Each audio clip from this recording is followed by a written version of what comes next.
Bonjour madame, pouvez-vous vous présenter à nos chers internautes? Bonjour madame, moi c'est Binta Dia, madame Dia, je suis membre de l'association des juristes sénégalaises.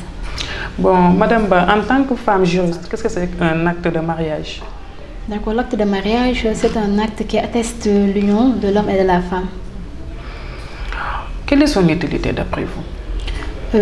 L'acte de mariage est important du moment où il atteste que le mariage est valable déjà aux yeux de l'État, des collectivités locales. Même ça permet à la veuve d'être en justice, de pouvoir accéder à l'héritage si toutefois que son époux décède. Ok.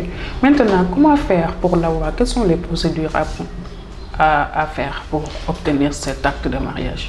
Bien, pour obtenir le certificat de mariage, il va falloir aller à la mairie, se marier d'abord, si on est musulman, se marier à la mosquée, d'avoir le certificat de mosquée qu'on délivre à la mosquée, d'aller à la mairie avec la pièce d'identité de l'époux, la copie de la pièce d'identité de l'épouse, les extraits de naissance des deux époux, plus 2 témoins de chaque. C'est-à-dire que l'épouse doit avoir 2 témoins, l'époux aussi 2 témoins, qu'on dépose à la mairie pour célébrer leur mariage, pour constater leur mariage. Okay. Donc dans ce cas, l'officier d'état civil va les convoquer, mais il est obligé quand même de déposer devant la mairie pour dire que, pour faire la publicité, c'est ce qu'on appelle publier les bans.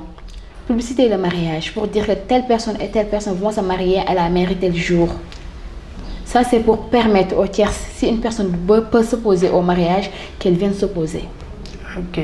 Maintenant, une fois que le mariage coutumier est scellé, quelle est la date limite pour aller déclarer, pour aller faire le mariage de mairie, avoir un acte de mariage? La date, elle est de 6 mois. Le jour du mariage, c'est 6 mois. Ok. Au 6e mois. Après la date dépassée, on fait comment? Après la date, on peut faire ce qu'on appelle la déclaration tardive de mariage. Pour faire cette déclaration, il va falloir avoir le certificat de mosquée d'abord, aller à la mairie, chercher ce qu'on appelle le certificat de non-inscription dans les registres de mariage, avoir la copie d'identité de l'époux, la copie d'identité de l'épouse, plus les copies de 2 témoins qu'on doit déposer au tribunal d'instance compétent. On va dire au juge qu'on va faire la déclaration tardive. Là, le juge va convoquer. Après l'audience, si c'est conforme, le juge va remettre à la personne ce qu'on appelle le jugement d'autorisation d'inscription. Et la personne sera obligée de retourner à la mairie pour avoir le certificat de mariage. Okay. Maintenant, on voit que durant les divorces et autres, il y a beaucoup de va-et-vient pour obtenir le certificat de divorce. Est-ce que de ce côté-là, le certificat de mariage est avantageux? Parce que des fois, tu parles avec une personne, il te dit « je ne veux pas me marier devant la loi ». Parce qu'en cas de divorce, il y a beaucoup de procédures à faire. D'accord. C'est ça. Le mariage est scellé à la mosquée, constaté à la mairie, mais concernant le divorce, seul le juge est habilité à prononcer le divorce. Seul le juge.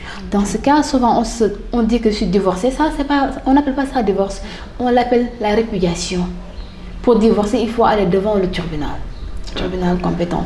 Dans ce cas, il va falloir écrire une requête aux fins de divorce. Soit la requête, elle est requête aux fins de divorce à l'amiable, soit elle est faite par voie contentieuse. On va joindre le certificat de mariage plus les extraits des enfants, s'il y a lieu. Donc, qu'est-ce que vous dites aux gens qui ont peur d'aller faire le mariage à la mairie?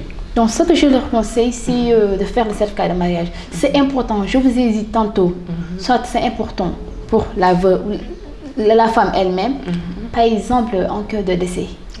Si elle veut accéder à la succession de son époux, comment est-ce qu'il va faire? Le juge ne peut pas savoir si elle était mariée au défunt. La preuve du mariage, c'est le certificat de mariage. Le certificat de mariage. Donc, vous voyez qu'il n'y a que des avantages. Il n'y a que des avantages. En cas de divorce aussi, il va falloir verser dans le dossier le certificat de mariage pour que le juge puisse prononcer le divorce. D'accord. Merci, madame. Votre dernier mot, s'il vous plaît. Donc, juste sensibiliser tout le monde. Sensibiliser les femmes, les hommes aussi, d'aller déclarer leur mariage. Non pas seulement le mariage, surtout les naissances. Surtout les naissances des enfants. Souvent, on voit les enfants qui naissent. Dès la naissance, ils n'ont pas de certificat d'extrait de naissance. Ils vont à l'école jusqu'à la classe CN2. ils ne peuvent pas faire les examens. Pourquoi? Parce qu'ils n'ont pas été déclarés. Ça pose problème. Il va falloir, même si l'enfant a dépassé le délai d'une année, on peut toujours déclarer l'enfant. Ce sera une déclaration tardive de naissance. Il faudra toujours le faire. Et aussi éviter d'avoir les actes fictifs. Par exemple, d'aller à la mairie, on vous dit qu'il va falloir payer 5 000 francs qu'on vous donne ce papier, alors que ce n'est pas normal que cet extrait est un acte fictif. Ça pose problème quand même. En tout cas, la sensibilisation que je peux faire, c'est de dire à la population d'aller faire les déclarations. La déclaration. D'accord. Chronique.sn vous remercie, madame. Merci.